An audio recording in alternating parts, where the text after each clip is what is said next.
Hello and welcome to another Solana tutorial.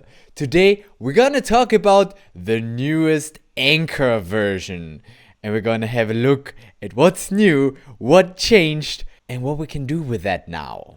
I mean, this has probably been released for a while already. I just haven't gotten around to working with Anchor much, so I kinda missed it. But today we're gonna have a look at it. We're gonna have a look at Anchor version 0.31, and specifically two things that I'm looking for. I want to have a look at lazy accounts and custom discriminators, because those things sound fun. So let's play around with Anchor. By the way, in case you're new here and you don't know what that is, Anchor is a framework that allows you to write Solana programs, and it makes it a bit easier than the regular Solana SDK or the Solana program, the regular Solana Rust crate, because Anchor just has some features that make your life as a dev easier. You don't need to do as many checks, you don't need to write as much code for serializing, deserializing, because all of that is done either automatically or you can do it with macros, and that just makes it a lot easier. So that's why people are using Anchor,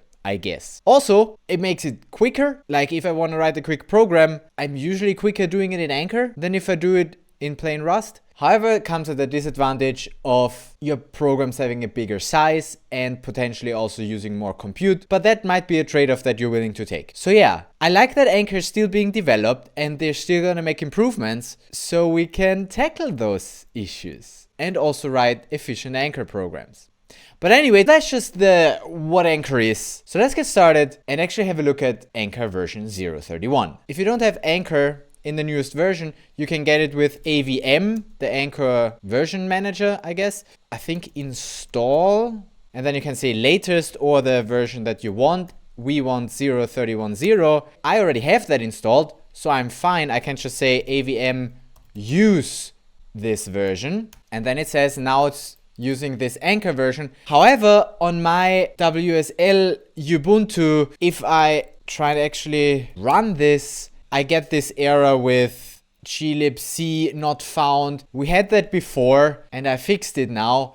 Essentially, it's my LDD that's in the wrong version, because it requires 2.39. So what I had to do is I downloaded and built it in a newer version, which is now living here, LD this thing. So if I wanted to run Anchor with this, it's a bit complicated, because what I gotta do is, instead of calling Anchor, I gotta find, well, where is Anchor? So if I would try to run this, then we would also miss those libraries. So that's a different one. That's the GCC that I can use, but I need to specify where it is. Now, where does my GCC live? My GCC lives here. A slash goes here still. And then I'm smacking my stack. Why am I doing that? Probably because I don't have the path for this now. I need to also add this here, plus this. Yeah, that looks better. I can now run Anchor, but turns out this is not actually where Anchor lives, because it actually lives here. So what I really gotta do, instead of calling that, I gotta call that, and then I can actually run Anchor with it in this version.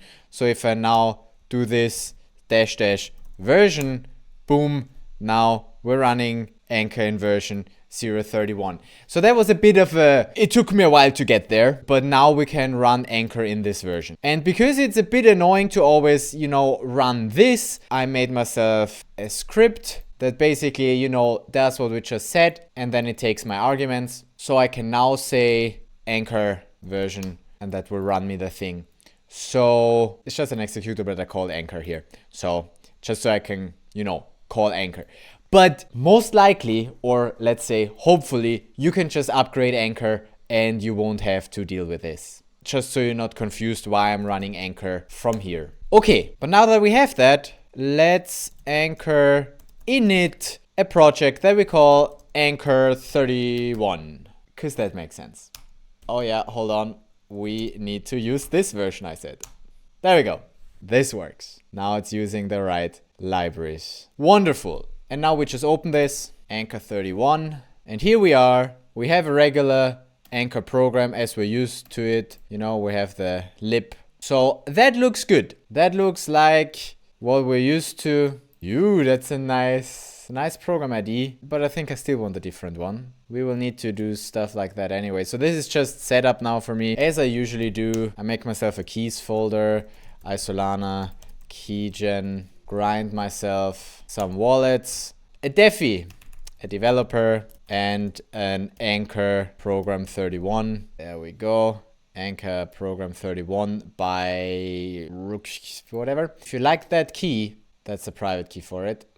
In case you want to steal it, go ahead, take a picture. Because we will now overwrite that. Boom, new key. You can also steal that if you want. I'm on DevNet, I'm fine. But good practice, don't show your private keys. Unless you're me. I can do that. Because I'm just gonna develop on DevNet. Speaking of, we try our luck with an airdrop. And we're lucky. Yes, lately we are lucky with those airdrops. We will need 1.5 sol for deploying a program. Actually, we will need 3 sol for deploying and redeploying. So can I get another one? Probably not. Probably now I'm out of luck. Yeah, no, this is too much. I see. Okay. We're gonna deal with that when we need to deal with that. Good. Oh, wait, I need to put that here. Just say anchor build. Oh, wait. This anchor. Ugh. Still have wrong versions of stuff. Cannot be built because it requires... Maybe let's first figure out dependencies. I have a Solana program dependency. Oh, this is all... We should also...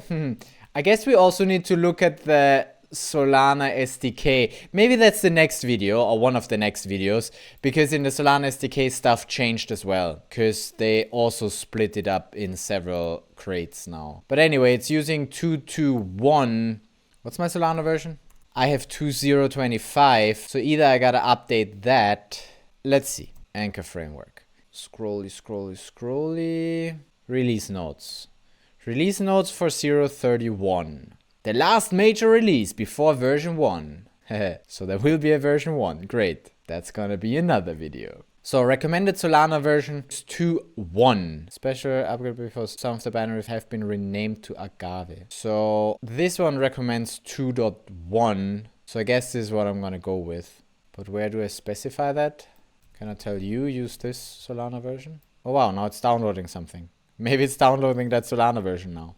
Yep. Look. It's installing 2.1 in my Solana toolchain. We'll see if that fixes stuff. Always a thing with their versions. Once we can build and deploy, everything else is gonna be easy. That's usually how it is. Once the dependencies are fixed, it's all good. Oh, you don't see the time. I'm gonna show you the time, just so you see how long it takes me to do these things. Okay, but while that builds, I'm gonna put the right key here. I'm gonna put the right key here. Yes. Can compile this version with that Solana version that we have now. And now it's also downloading something else. Anchor is always building it twice. Don't ask me why. Maybe once in a dev mode and once in a build mode. But yeah, I've noticed that Anchor always builds it twice when I say Anchor build. Finished test profile. Unoptimized and debug info targets.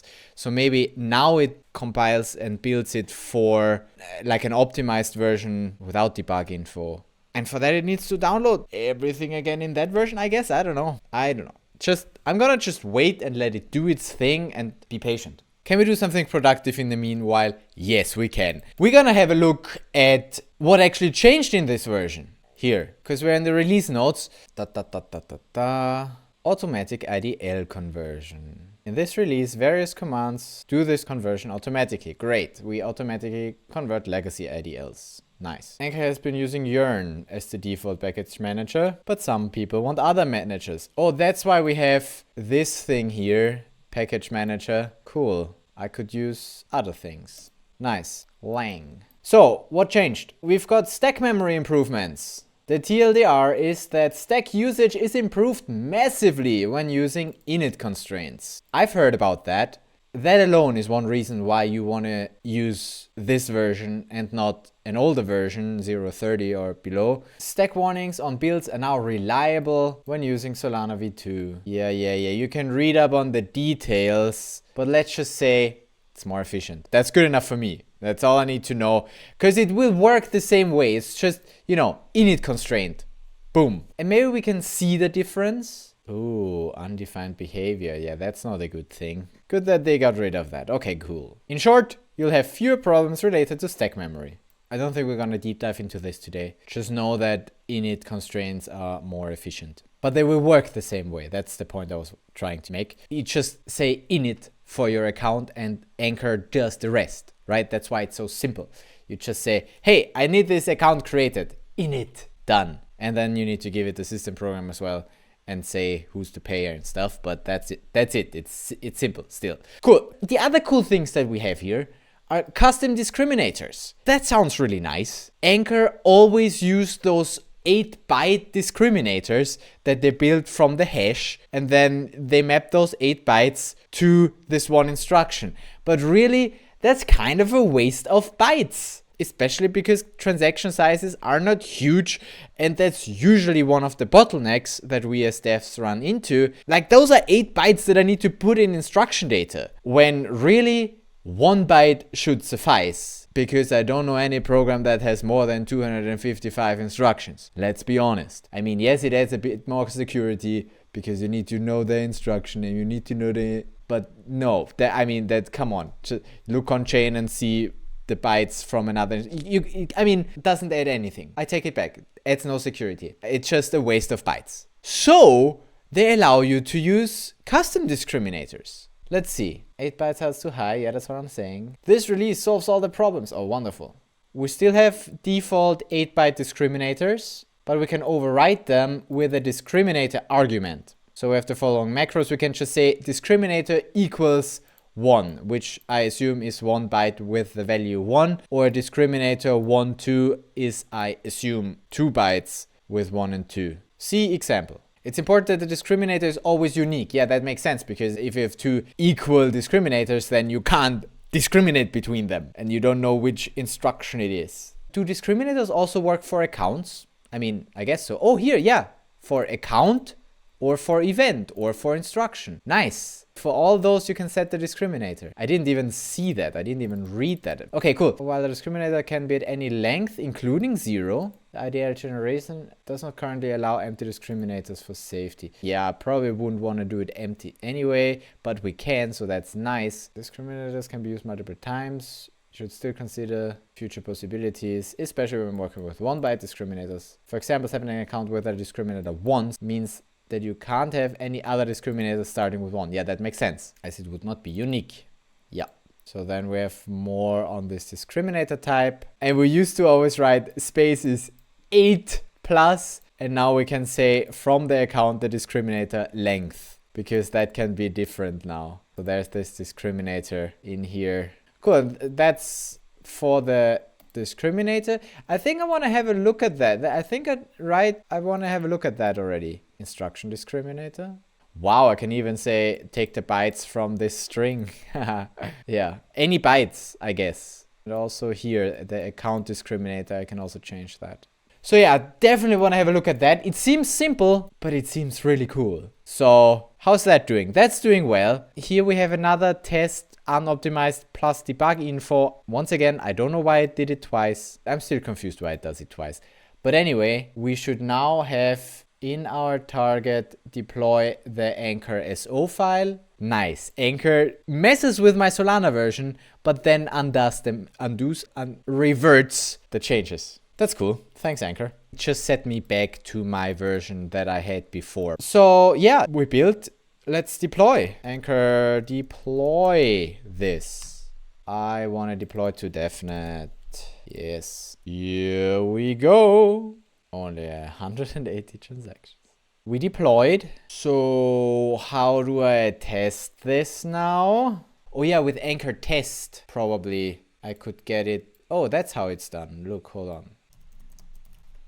If it works. Oh no, now it rebuilds. and redeploys. It won't manage to redeploy because I'm broke. But skip redeploy. Is that a thing? Skip deploy. The declared program ID doesn't match the actual program ID. Wait, what? Oh, did I build it? Did I build it before I changed it? Maybe I built it before I changed it. But I guess it already manages to simulate the transaction here. I mean, kind of cool, but also I kind of don't like this because here I never get stack traces. That's the one thing that I don't like about this RPC call here, because it would just give me the transaction signature or throw the exception, which is not really what I want. Because in order to get that, my workaround here would be to just get the transaction. There we go. Now it's the actual transaction and not just the signature. And then I say, well, I would need to get the connection, say send transaction. Is unable to version transaction. Through this, then I'll just simulate it. This is deprecated. You need a version transaction. Yeah, well, give me a version transaction here then. Damn you. Is there a transaction to version transaction quick fix? No. Well, another trick is not using the Web3.js, but the kit. Or I just say send raw transaction, serialized message, something like that. There we go. That will work. Let's see if that will work. That thing doesn't give me a recent block hash. Really? Are you that annoying? I gotta save myself the connection. Hold on. Fee payer required. And guess what? Then I also probably need to sign the transaction as well. Oh, everything you gotta do yourself if you don't call the RPC. And now I guess I need to sign as well, right? No! Now it's passing. Wonderful. I just forgot to await this. But hey, now it's passing? Oh, I also need to await this. Oh yeah, no, it's not passing, but I don't see that it's failing because also this I forgot to await. Okay, anyway, but now, there we go. So that's what I wanted to see. I want to get a proper simulation log.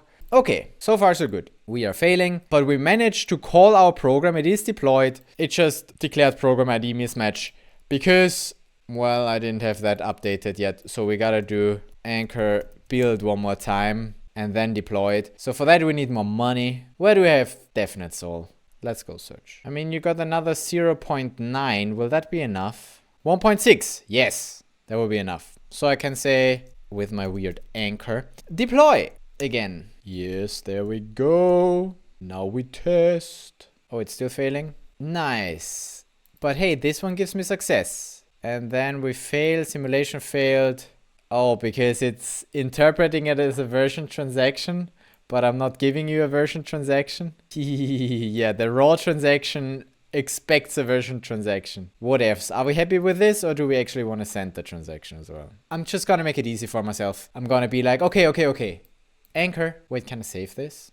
Can I be like anchor tx? And then instead of doing all of this BS, I just say anchor tx RPC. Boom. You think that will do it? Okay, no, hold on. For the simulation, you already need those things. Okay, fine. There we go. Now we can simulate and actually send that transaction. Wonderful. But you know, nothing special here. Just a transaction calling our program with the initialize. Our program. 11k compute.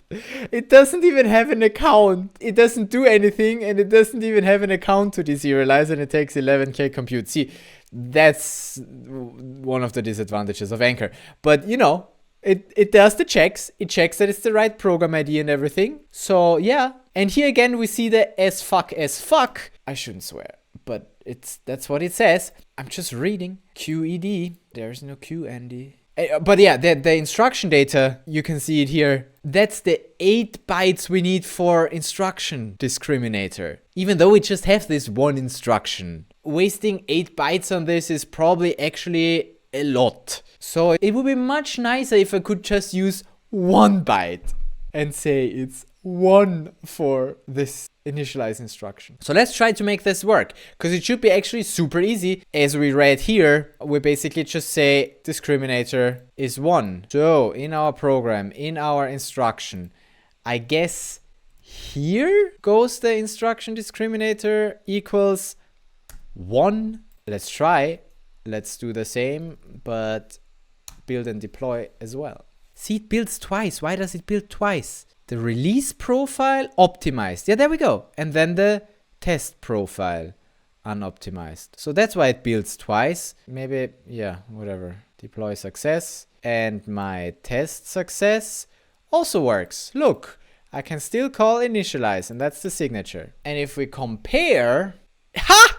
Look, nice. I'm so excited, I'm peeking. It's 0.1. It's just 1 byte. That's as easy. I mean, I'm giving Anchor a lot of shit for not being, you know, compute efficient, but that stuff is really nice. Like with this one line, with this one macro, essentially I changed how it uses the discriminator. And the whole matching of, you know, the incoming bytes to the actual instruction, the whole mapping of that, that's all done by Anchor, and I don't need to worry about that. I don't need to change it anywhere else. I literally just say here, discriminator is 1. That's all. Wow. That's really nice. Indeed, very nice. And it doesn't just work for instruction discriminators, it also works for account discriminators. We will need an account anyway, so let's do and be like my account, my data account. That just stores, I don't know, it's just, what does a data account store? Data. And let's say it's just a number. And then let's say this initialize takes a data account. Kind of don't want to let it use seeds because then I can't test this more often. Unless I do the trick with adding a number to it. Yeah, why not? I don't know, some data U64. It must be big enough that I can just use random number. And then I say, and here I can say the neat little my data account discriminator length. That should work. Nice. Plus size of my data account.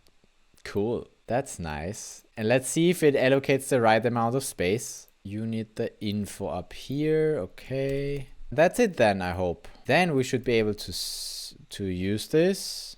Let's build. And now my test will fail because the initialize now, first of all, needs a number and accounts. Let's go with a random data. For now, let's start with a very random number of 1. How do I need to provide this? It's so difficult to read. Accounts, you just need the signer, which I will say is my pub key. Interestingly, you don't need the data account. Oh, Anchor always needs a BN, right?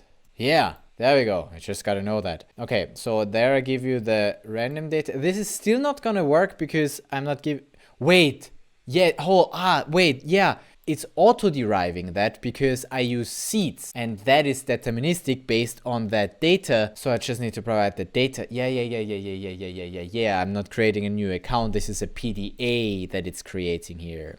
Sure, perfect. Which means this should actually work. I should just be able to call it like that, giving it the number and just the signer. So we've built, let's deploy and test this. And looking good.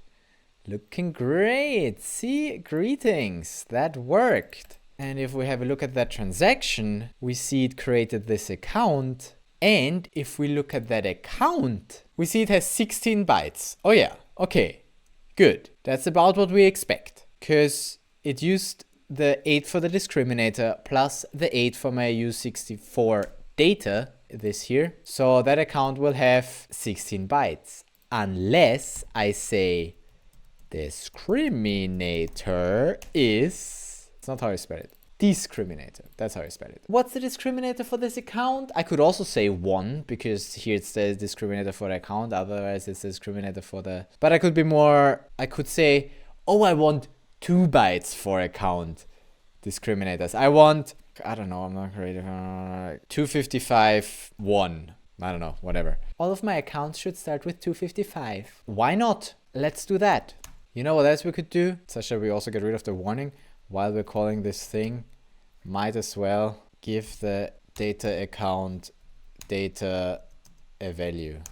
There, have that. But it's not working because allocate account. Oh, because we already allocated that 0x04 already in use. That makes sense. So basically we use different random data to such random. very random. I wanted to do an extra random number here, but then I was too lazy to find the pseudo random number generator, so I was like, I'm just gonna, whatever. Anyway, this should work now. Yeah, looking good.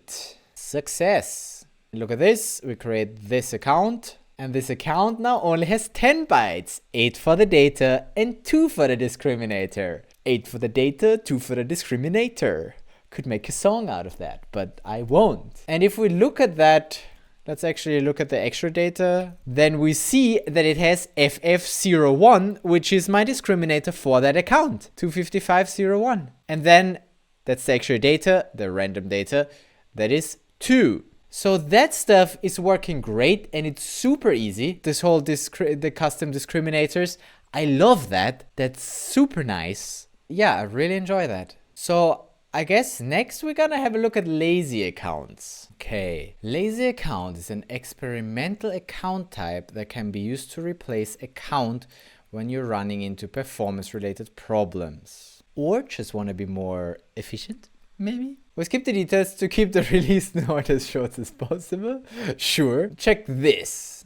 Note that you need to enable lazy account feature. Okay, lazy account struct. Deserialize account data lazily, aka on demand, which means only if we need it will it deserialize, which is great for accounts that you don't always need. When to use. Experimental, they say it again, should only be used when you're running into performance issues. Well, is it performance issues, or is it I just want to be more efficient and I know that this will make it more compute efficient? Not only when I run into issues will I optimize my program, no? But okay, that's just me. It's not just me. It's best to use lazy account when you only need to deserialize some of the fields, especially if the account is read-only. Oh yeah, that also makes sense. Not even if you optionally don't need to deserialize it, but also if you just deserialize a few fields.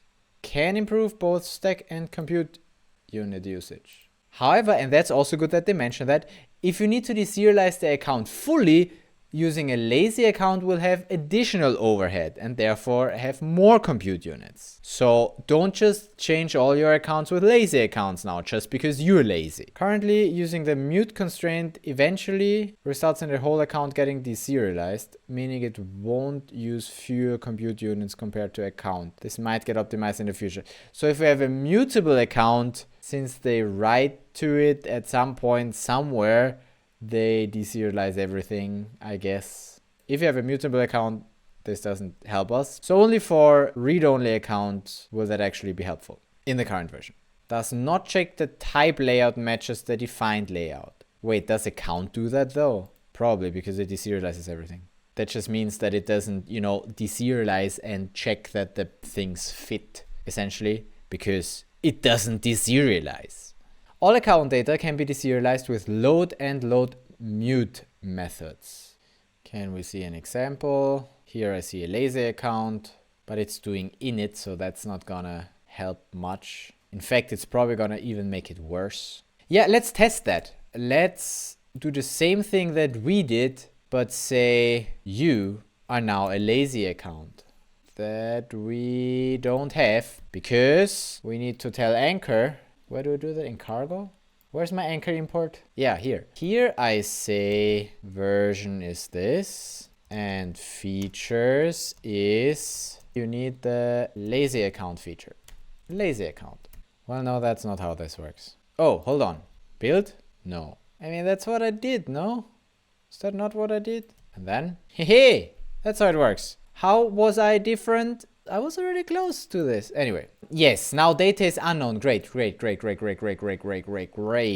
Because with a lazy account, we can't just access the data because that's not read yet. So that's how we would do it regularly.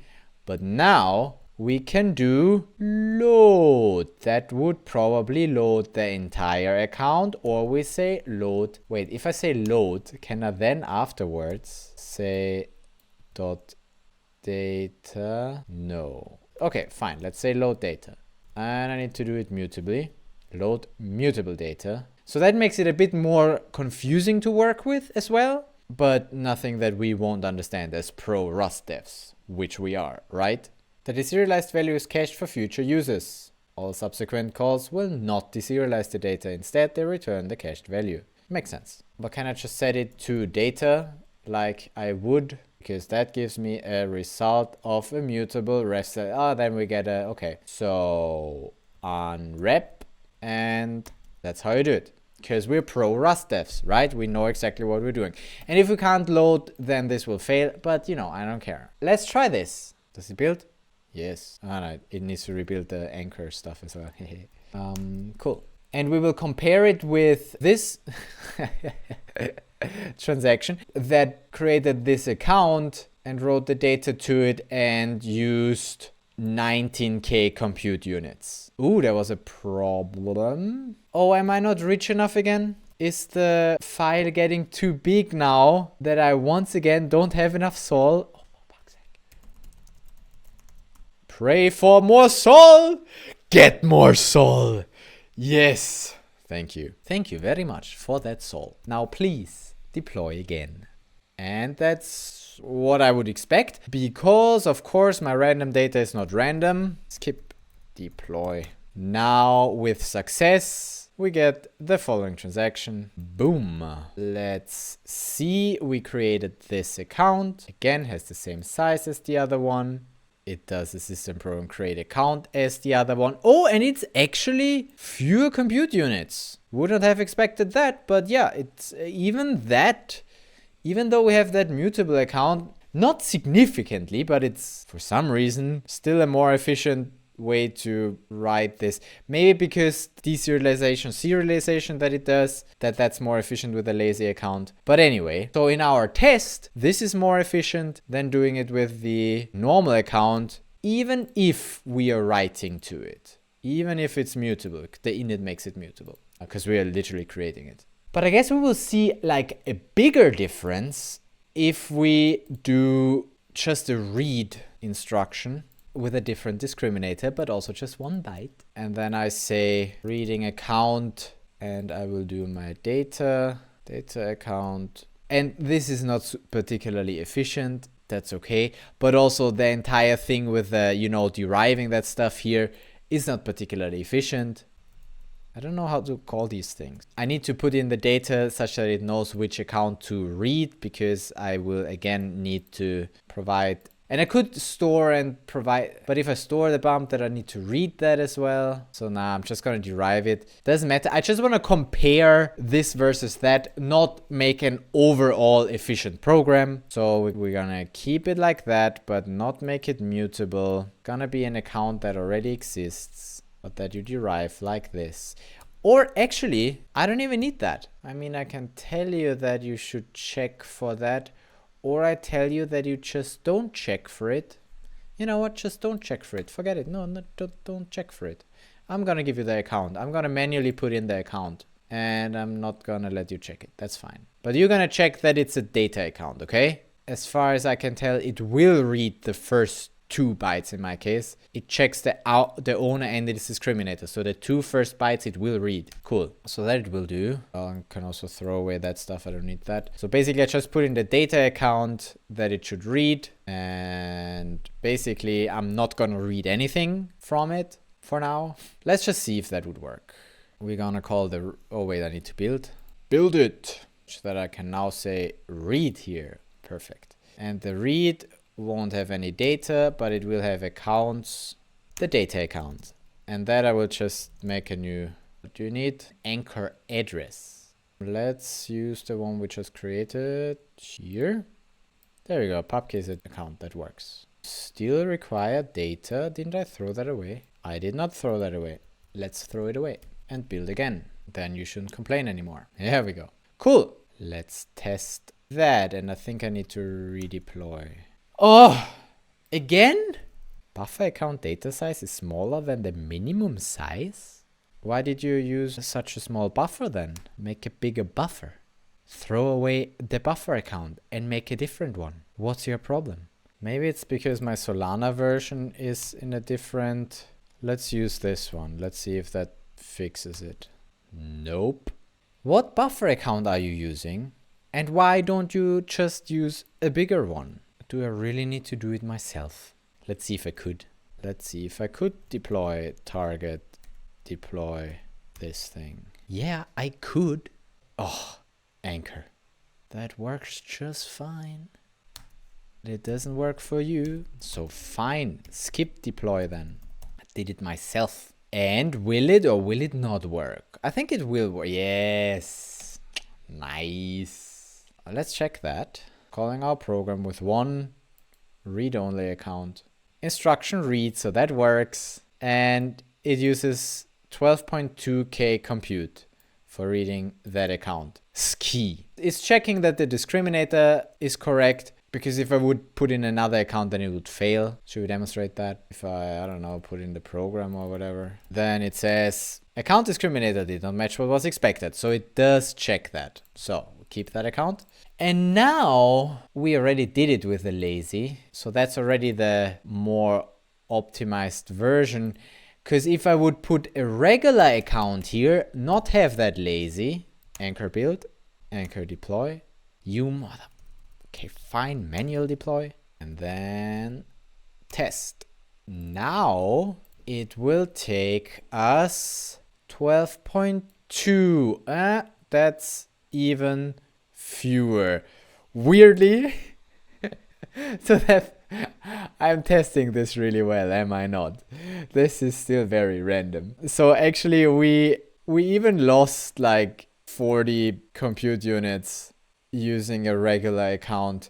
So I guess this doesn't pay off if there's not a lot of data to read, because literally what we're saving is reading a U64, which is, you know, nothing. And therefore we have more overhead with the lazy account. So that doesn't really showcase what we should use the lazy account for. So let's make a better account. I could also do an unchecked account, which will be even more efficient because it's not like checked at all. Just for myself, I wanna quickly test if I were to make that an unchecked account, because then it wouldn't even check the account discriminator, which should make it, but then I can't say it's of that type, obviously, but that should make it a bit more efficient as well. So but now I need to do safety checks. Oh, I know what I'm doing. Lol. There we go. Deploy this. I'm just trying to make the point that an unchecked account is even more efficient than a lazy account. It's just less safe, and you shouldn't do that. If you know that this data account should be of that type, then please make it of that type. But I basically just want to quickly see how much we save if we don't deserialize it at all. This one is now 12.1K. So, you know, we don't save much as compared to the others. It's 100 compute for this size of account. If it's a big account, it will pay off more, or, you know, pay off. Does it pay off to not do security checks? Of course not. So we're gonna undo all of that and make it a normal account again. So should we just make it a huge ass account? Let's make it a huge ass account. Huge data is gonna be, how about a kilobyte? A kilobyte of data. And then, because that's not enough, add another string, just because. So I'm not gonna touch the huge ass data here. I'm even gonna make it a regular account first, so we can compare that as well here. I'm gonna do that later. That's a huge account. Slice to string, there we go. So we write some stuff. This time we use regular accounts, and let's compare how we do. Build, deploy. While we deploy, I need to rewrite this thing, because I will now be initializing. Oh no, I don't need to rewrite anything. Yeah, I'm just initializing another account. Okay, let's create this one with a regular account, and that doesn't even work. Anchor did not serialize. Failed to serialize the account. Wait, what? Or maybe it's the size too small then? Oh, because you don't know. Oh, okay, I get it. Because this is variable length. My text is variable length. And you can't tell what the size of this is because variable length. So either leave it out, or I give you this same. You shouldn't just copy that because then, you know, I should make a constant for that. But just to see if that would fix it, it would indeed not fix it. Wait, did I build and deploy? I feel like that went too fast. Build, deploy. Probably forgot the deploying because Anchor doesn't want to do it anymore for me. Oh, that's just 137. The program is getting smaller. Oh yes, it is fixing it now. Ha! Nailed it. The fuck. And let's do another comparison. That's an initialize of a big account. Look at this 1083 bytes account. It is initialized with 20k compute. That's the same as we had before. So most of the compute goes somewhere else. If I were to use a lazy account here and do this the lazy way, is the program getting bigger again now? Yep.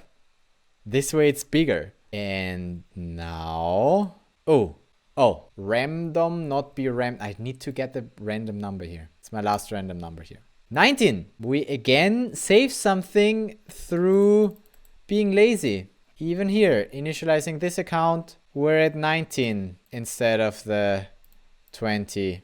Almost 1k compute that we save.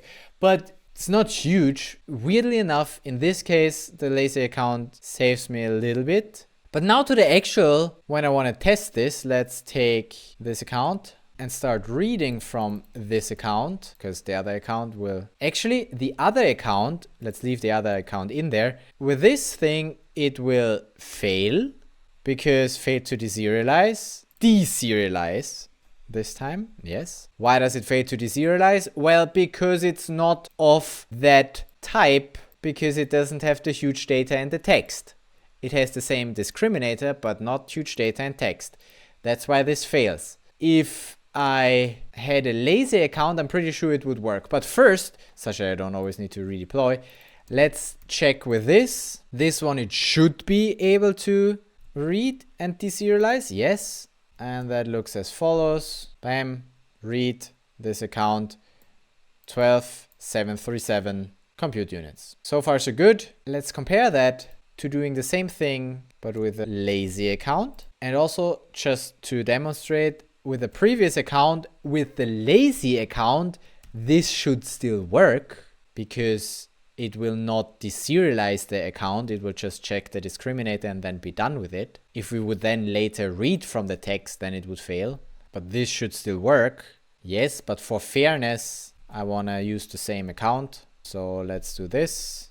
And then we compare this transaction with the lazy account, used 12, yeah, also 12, but just 265 versus the 737. So here we have almost 500 compute units difference. And here you see that it's slowly starting to pay off to use the lazy account, because we have fewer compute units doing the same thing, which is, you know, nothing. Like we literally do nothing with that account. And probably it changes actually if we do something with the account. But even if we do something with the account, the lazy one should still be more efficient, because if I say something like load the text, for instance, then we get a string here, a reference for a string, and then we can log that, which will again add compute and whatnot. But again, I'm not trying to be compute efficient. I just want to compare the two versions. So remaining with the lazy account, wait, here it is, the lazy account,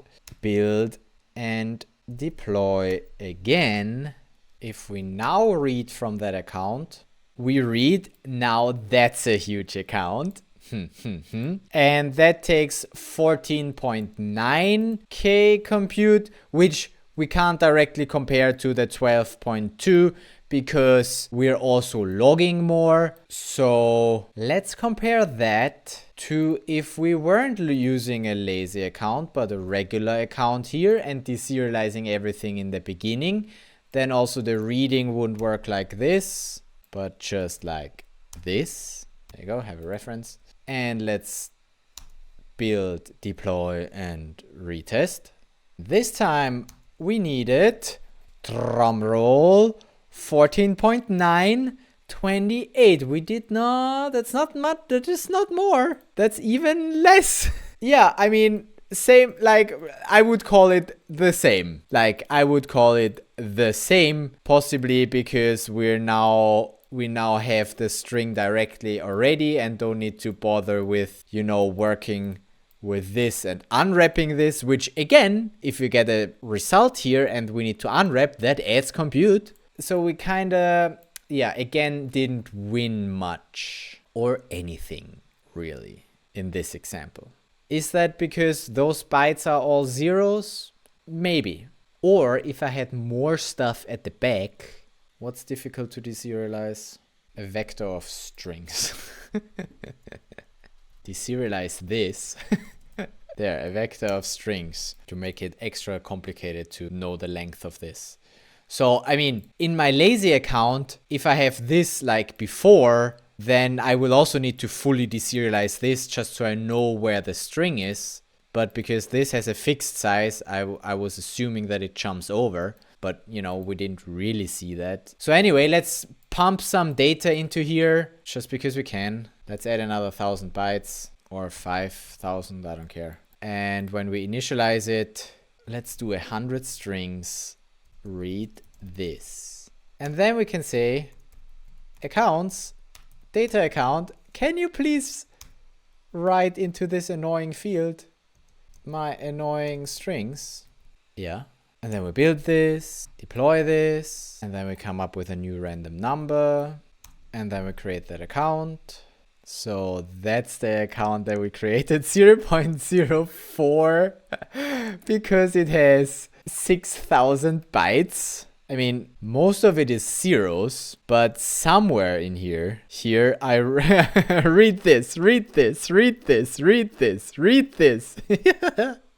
I like that. I could have done even more. But yeah, I'm just interested in this part in my read. So let's actually read this account. Let's read it with the lazy account, I think that is. Do you still have lazy? Nope, I have a normal. So with a normal account, that is. So I would expect that I now have significantly more than 14K compute for deserializing this account. So we read this account with a 0.04. And we read the thing that we wanted to read, but see this, we have significantly more than, what did we have before? 14K. We have 49K compute because we needed to deserialize all that chunk that came after the information that we actually wanted to read, because we deserialized the entire account. And that, for such cases, it makes sense to make this a lazy account, which will then hopefully, oh yeah, hold on, then we need to change this again to this version of reading, because like that, with the lazy account, it will now hopefully not deserialize all that chunk that it doesn't need. That's what we make it lazy for, to read those things on demand. Let's run this. This is now with a lazy account, and it takes again the 14.93 compute. So here finally we see that this makes a big difference. We don't want to deserialize accounts that have a bunch of chunk data that we don't need if we are in read-only mode. Just for my own, hold on. If I go back to the previous transaction here, 14.932. Well, that's weird. Even though the account is bigger, like we're now reading the much bigger account, we're still one compute unit less. Don't ask me why. It's a bit random as well. Like it's a bit like it depends on, you know, many things, how the bits lie and stuff, but whatever. Point is, we are the same. The exact same, whether or not the account has a bunch of chunk in the end or not. Maybe we just didn't see that earlier because here either Anchor doesn't implement it nicely with the lazy account serialization, that it serializes that anyway to get to here. It doesn't just skip it, even though it has fixed length and it should understand that that's both fixed length, but maybe it doesn't have that optimization implemented.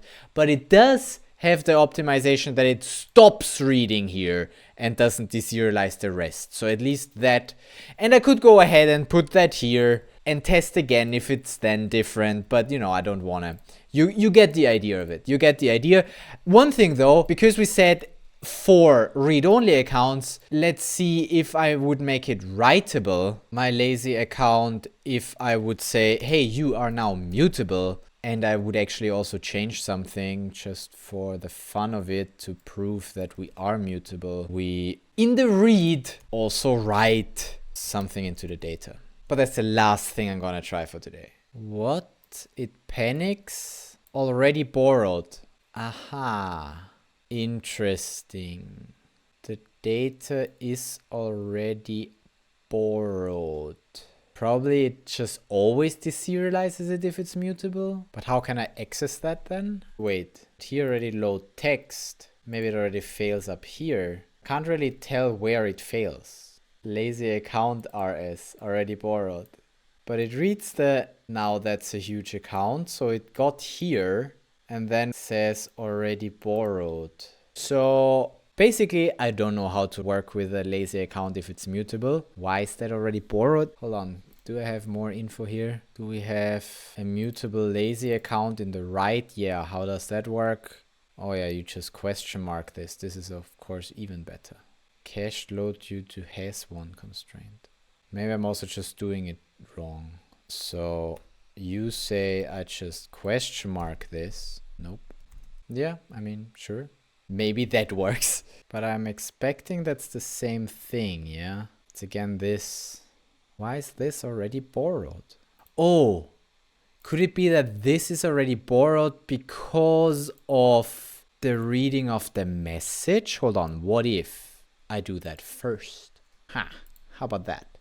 There we go, that works. Ha, I understand. Okay, so probably the load text, here, if it loads this, then it needs to first load this and this as well, because guess what? Anchor is not smart enough to deduce that this has a fixed size and this has a fixed size. So it, when it reads that, probably also deserializes those two already. So yeah, kind of that sucks, but whatever. But that would explain why I can write this up here, but not down here anymore. Okay, but that's just annoying if you want to work with it.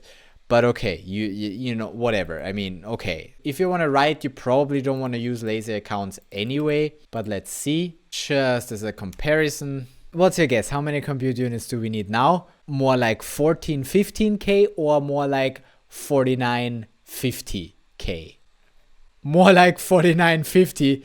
Even more, 63. Wow. So yes, as soon as you make the account mutable, all that efficiency goes down the drain. Forget about that. No, don't do that. Don't. And no, we haven't added much. We've added that one line that's supposed to, you know, write. And then it writes the entire account. Okay, I mean, for the serialization, I mean, okay, fair enough. For the serialization of the account, you still add a little bit, so it's not fair to compare it directly to the 49K that the account needed. That's still an unfair comparison, that the lazy would be, you know, 13K more, but we certainly don't get the optimizations of it anymore. If I would do the same thing with a regular account here and writing the data here like this and reading the data here like this, then we would probably get a similar thing to those 63K compute. 61. Okay, so that proves that if you have mutable accounts, you probably want a regular account, because with mutable accounts, the whole laziness doesn't work in Anchor. But for read-only accounts, if it's not mutable, then having it lazy actually makes sense, especially if you have a bunch of crap in the account after the last field that you really want to deserialize.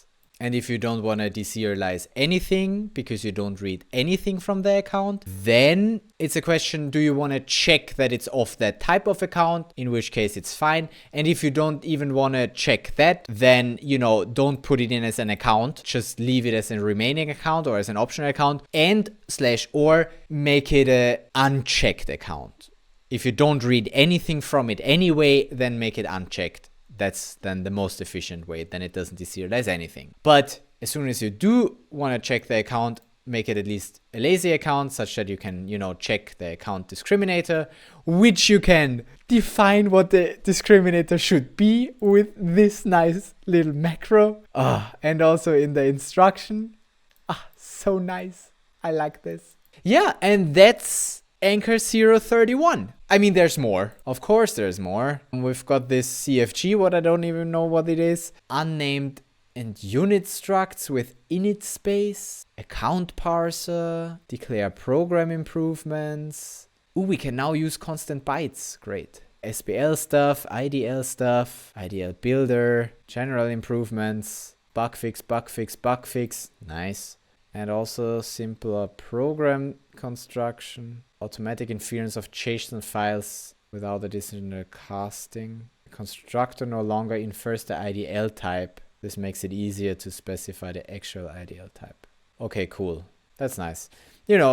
Small little improvements as well. Type improvements. And we have a mock client. Cool. But you can look at that by yourself. Just go to anchorlang.com. Release notes, or follow the link in the description. I'm gonna put that there. Yes, I actually copied it now. I'm not to self. Put that on the description. Yeah, but that's that then. That's lazy accounts for you and custom discriminators. So cool. Yeah, Anchor 31 has some nice features. Also, the improvement with the init using less stack is really cool, but we didn't have a look at that here in this video. But I have the impression that we did look at many things. So if you're more curious, go look at it yourself, try it out. And going forward, I'll try to use Anchor 31 whenever I can and want to use Anchor. There are legitimate reasons not to use Anchor, and there are legitimate reasons to use Anchor. So it's always good to know both or all of it. Yeah, and that's why we had a look at Anchor. In the next video, I might have a look at the Solana SDK in Rust, because I just saw that changed a bunch. And yeah, I have other videos that you can watch, like this one. Subscribe if you haven't already, and I will see you in my next Solana tutorial.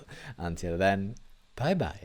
And check out Anchor 0.31.0 or the latest version.